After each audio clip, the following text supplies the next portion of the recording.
tried to share his inspiration with others to understand life and understand the vision that he had for forestry and for Trinidad and Tobago. So that those of us who had the privilege of working under Baal, we all had our lives touched by this magic. One did get a feeling dealing with Dr. Ramdial that here was somebody who was, as it were, in a professional sense, on top of his field. Tonight, as we need to review his memory, let me say that not only do I consider him a man well ahead of his time, but more than ever, we need men like Dr. Ramdial for these times, when widespread raping of our land takes place almost as a matter of course. And he told me that there were certain charges leveled against him by certain people, including certain politicians. They had to do with corruption in the management of the forestry. They had to do with guns. They had to do with nepotism in the hiring of people to work in the forest. Never have been. There could never have been. Actually, I was glad that so many people turned up. It was, in a way, supportive. I realized how much he was loved by the country. I took it for granted before, that yes, people knew him and all this, but I didn't realize the amount. I feel very sad today, knowing that a documentary is being made on my father, and I'm not here in person to speak to you.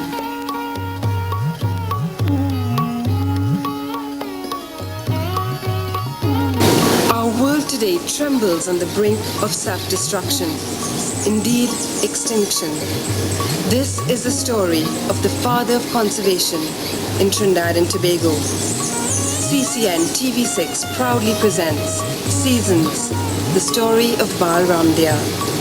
Seasons, the Baal Ramdial story continues.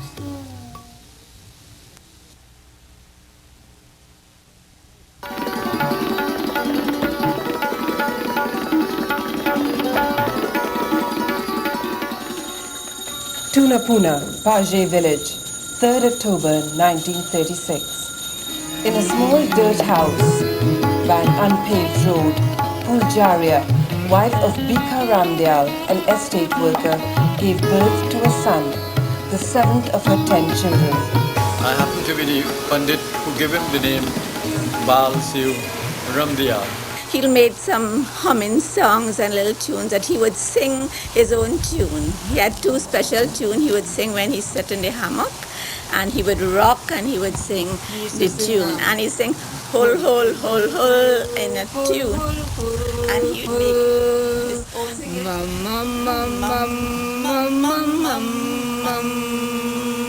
As a little child, about 3 to 4, he would sing this and make himself merry. He was always a merry little child. He was mischievous and energetic, brimful of boyish pranks. Suited girls, pitched marbles, flew kites, played cards, and raided food at Indian weddings. And he stole oranges. One would whistle, the guy in the north or the guy in the south, and eventually the owner did come along. But in all the excitement, the chap who was supposed to whistle just couldn't whistle at that particular time. He tried and he tried and he tried, and he just couldn't whistle. So the owner eventually came and caught Baal up the tree, and Baal came down the tree, but there it was, oranges all over his bosom and so. Life at Pajay village was hard at that time. Bika Ramdial toiled on the land on an estate, and Puljaria sold at the Tunapuna market to make ends meet. No money, we had to work hard to send the children to school, get books, get clothes, get shoes, send them, send passes to go to school, pay for transportation. So I had it hard. And my husband used to work for 40 cents a day. I have to sell in the market to help myself and help the children. Whatever I have, I use for the children. If I can't give it today, you ask me for a short, I say, Sonny, I can't give it today. Tomorrow when I sell and I make a little change, I'll give it to you. Each penny from vegetables, a green pepper, tomato, okra, and every bit of provision sold in the market invested in a dream to educate the children. Everyone sacrificed and worked towards it. The family remained as a family, and they worked hard, and they worked very, very hard in the rice fields. Because if one has to think about trying to send a child abroad in university with income from planting rice and selling okras and tomatoes, one would realize how much of that one has to do. From 5 in the morning till it was time to leave for school, Bal worked alongside his brothers and sisters in the rice fields.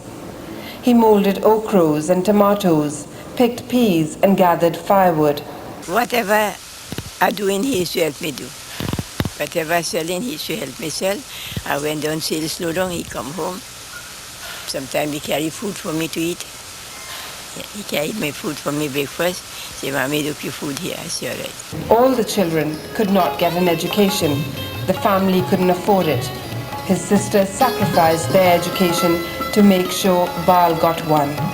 I make this a promise that I will take care of you all to go to school. I don't care about me. If all you get education and all you are happy, I am more happy in that respect. So I am the one do that, and that brother in that place. He did that. She's very strong and very keen on education. She said when she was a small girl, she hadn't the opportunity and she'd want her children to have education. From the age of 5, he started attending the Tunapuna Mission School and simultaneously went to the Hindi school run by Rahe Gozain. Bal just missed getting a scholarship and attended St. Mary's College as a paying student, a major journey. After doing his morning chores, he would be pushing his roti lunch into his pocket and rushing to catch the train, which ran along what is now the priority bus route. There were no cars. Matter of fact, in Page, it was only till probably 10, 15 years ago that we had what we call pitch roads. There were no pitch roads. They were all dirt roads and with big potholes in them because the rain would come and you'd actually, if you're walking at nights, you would step into a big puddle of water there and you have no idea how deep that particular hole would be. But village life to us as children, that's all we knew. He loved sport, especially cricket. At St. Mary's College, he was a star spin bowler on the cricket team. He wanted to be a professional cricketer, but that was not to be. They gave him a pick to go to London, England to play cricket. I tell you, no, I don't want you to go. He said, I get in free everything to go and let me go. You don't have to spend no money. I said, no, I don't want you to go, no way. I want you to go back to school. Hinduism was a way of life for Bal. Bal's father was a staunch Hindu and instilled this in his children with daily readings of the Ramayana, Mahabharata and Bhagavad Gita. Bal grew up close to the Tunapuna Sivala, and from his boyhood days till when he passed away, he actually supported and maintained Tunapuna Hindi Sivala. And early on, ever since he helped establish a parlor that was to bring in income, which would send him to university one day, Bal showed the sort of man he was to become. He never wanted to stop one day home, you know, when he going to school and he book. When the night he come, he want to go and study. He only sometimes morning break him, whole night he studying. When you see I get up, I meet him on the table. I meet him on the table reading. I say, "Bal, you must sleep." He say, "No, I have my lesson to do, my exam I have to do." Pa used to always give us scripture stories on the Ramayana, and he speaks so much about Ram and the rishis and in the forest and the nice life they used to have, and you know, and how it was comforting. And this sort of taking Bal took to it that and took forestry, that he think it would have been something nice, and that is how he went on to forestry. He had big dreams, and those dreams were not a dream of a Hindu, they were a dream of a national of the country. But he pursued it from his Hindu background, and I think this is where he had that determination from his family upbringing of how to be determined. But his values he was always nationalistic in all his outlook. Seasons, the Bal Ramdial story continues.